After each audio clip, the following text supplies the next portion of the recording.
ये आरोप नहीं है, ये वास्तविकता है। पूरा राजस्थान जानता है कि उपराष्ट्रपति जी के जितने भी दौरे हो रहे हैं वो राजनीतिक दौरे हो रहे हैं, और मुख्यमंत्री ने ये बात कही है तो सोच समझ कर कही है। मेरा मानना है कि जब धनखड़ साहब जब बंगाल के गवर्नर थे तब भी उनके ऊपर इस तरह के सवाल खड़े हुए थे। जो राज प्रमुख होता है उसकी जिम्मेदारी संवैधानिक रूल्स रेगुलेशन के अनुसार होती है। संविधान से जो ये तो संविधान प्रमुख है, राष्ट्रपति उपराष्ट्रपति, तो इनकी तो गरिमा बहुत जबरदस्त होती है। कहीं भी इलेक्शन होते हैं, आप किसी पार्टी के जरिए उपराष्ट्रपति बने हैं वो अलग बात है, लेकिन उपराष्ट्रपति, प्रधानमंत्री, राष्ट्रपति, मुख्यमंत्री बनने के बाद बहुत बड़ा डील हो जाता है। जिस तरह से दौरे उपराष्ट्रपति जी के हो रहे हैं, जिस तरह से पॉलिटिक्स हो रही है, वो पूरा राजस्थान देख रहा है। और मेरा ये मानना है कि उपराष्ट्रपति की गरिमा बनी रहनी चाहिए, और गरिमा के लिए उपराष्ट्रपति भैरव सिंह शेखावत भी रहे हैं, लेकिन उनके ऊपर राजनीति करने के आरोप कभी नहीं लगे, जबकि उनसे बड़े तो लीडर है ही नहीं। वो तो स्टालवर्ड रहे, खुद राजनीति के इतने बड़े खिलाड़ी रहे, लेकिन उन्होंने उपराष्ट्रपति बनने के बाद इस तरह से उपराष्ट्रपति पद पर रहते हुए इस तरह दौरे, राजनीतिक दौरे कभी नहीं किए। सर, हमेशा आप लोग बीजेपी के कहते रहते हैं वो धार्मिक देव दर्शन यात्रा अगर करती है, आपको मुख्यमंत्री जी भी धार्मिक यात्रा पर निकल गए अगले क्यों मुख्यमंत्री जी के लिए कोई मनाही है क्या? मुख्यमंत्री जी भी धार्मिक है, मुख्यमंत्री जी की पत्नी और मुख्यमंत्री भी अष्टमी की पूजा करते हैं, बाकी पूजा पाठ करते हैं। तो ये कोई धार्मिक धर्म क्या है?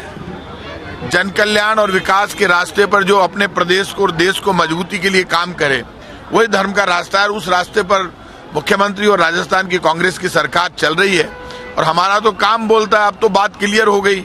आप मुझे ये बताइए, कांग्रेस का कोई भी नेता हमारी सरकार को नंबर कैसे दे सकता है? नंबर तो जनता दे सकती है। जनता तो कांग्रेस की सरकार को 100 में से 100 नंबर दे रही है, बीजेपी को 0 नंबर दे रही है। क्योंकि बीजेपी पेट्रोल, डीजल और गैस सिलेंडर की महंगाई करके जो देश के हालात क्रिएट कर दिए, पूरा देश महंगाई, बेरोजगारी और गरीबी से त्रस्त है। ऐसे में बीजेपी को अपने काम बताने चाहिए, उपलब्धि बतानी चाहिए। बीजेपी सिर्फ कांग्रेस के ऊपर बोलती है, बीजेपी अपने काम नहीं बोल रही। किस तरह से देख रहे हैं, कहा जा रहा है कि बीजेपी की लिस्ट फाइनल होने वाली है कुछ जल्दी? ये ऐसा लग रहा है वसुंधरा को मनाने के लिए आ रहे हैं। देखिए, ये मुझे पता नहीं है क्या इनके अंदर बीजेपी में क्या चल रहा है, लेकिन बीजेपी के अंदर खाते सब कुछ ठीक नहीं चल रहा, क्योंकि बीजेपी की चुनाव की रिजल्ट क्या जो सर्वे है वो ठीक नहीं आ रहा। सर्वे जो बीजेपी का खुद का सर्वे, उसमें भी कांग्रेस जीत रही है। तो बीजेपी में बड़ा हड़कंप है, इसीलिए बीजेपी के सब बड़े नेता बार बार राजस्थान का चक्कर लगा रहे हैं। तो बीजेपी जो उम्मीद कर रही थी वैसा रिजल्ट और वैसा समर्थन मिला नहीं। परिवर्तन यात्रा फेल हो गई, जनता जुटा नहीं पाए। सारे नेता केंद्र के लाए गए, लेकिन फिर भी भीड़ नहीं जुटी, क्योंकि लोग रिजल्ट देखना चाहते हैं। केंद्र सरकार का कोई रिजल्ट है नहीं। इतना मैं कह सकता हूं कि आने वाले चुनाव में कांग्रेस पार्टी बड़े बहुमत के साथ जीतेगी, और बीजेपी के नेता यहाँ कितने भी आ जाए, कितनी भी प्लानिंग कर ले, लेकिन कोई प्लानिंग और षड्यंत्र नहीं चलेगा। सर, महिला आरक्षण की बात करने वाले क्या वसुंधरा जी के साथ सब कुछ सही कर रहे हैं सर?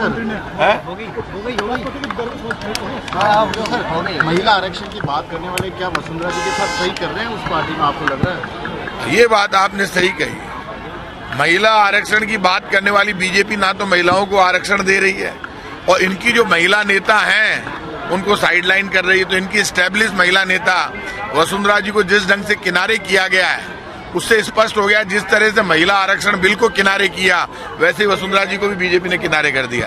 भाजपा ये कह रही है कि सनातन को लेकर जिस तरीके का माहौल बना है कांग्रेस के खिलाफ, उसको काउंटर करने के लिए एक बात एक बात मुझे बता दीजिए, हमसे बड़ा सनातनी कौन है? हम कछावा वंश के क्षत्रिय भगवान राम के वंशज हैं, और सनातन धर्म को कोई चुनौती नहीं दे सकता। मैं हमेशा खुलकर कहता हूं, उदयनिधि स्टालिन के लिए सुन लो, उसने जो जल्दीबाजी की, ऐसे पापी लोग, उनको ये समझ लेना चाहिए कि जहां को प्रभु दारुण दुख देई ताकि मति पहले हर ले। तो उनका कहीं न कहीं दारुण दुख आने वाला है।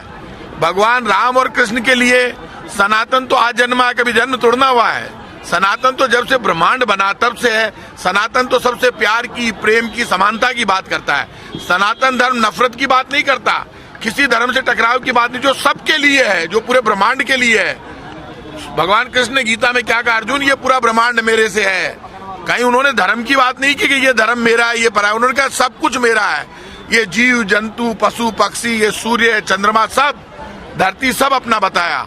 तो सनातन धर्म तो सबको समेटकर प्यार और प्रेम की बात करता है, वही तो सनातन धर्म है। इसलिए सनातन के लिए बीजेपी कभी सनातन का सहारा लेती है, लेकिन बीजेपी कभी अपने काम का सहारा नहीं लेती। रोजगार रोटी का क्या हुआ, 15 लाख और अच्छे दिन का क्या हुआ, नोटबंदी के बाद क्या हो, तो बीजेपी को अपना काम बताना चाहिए। बीजेपी काम के नाम पर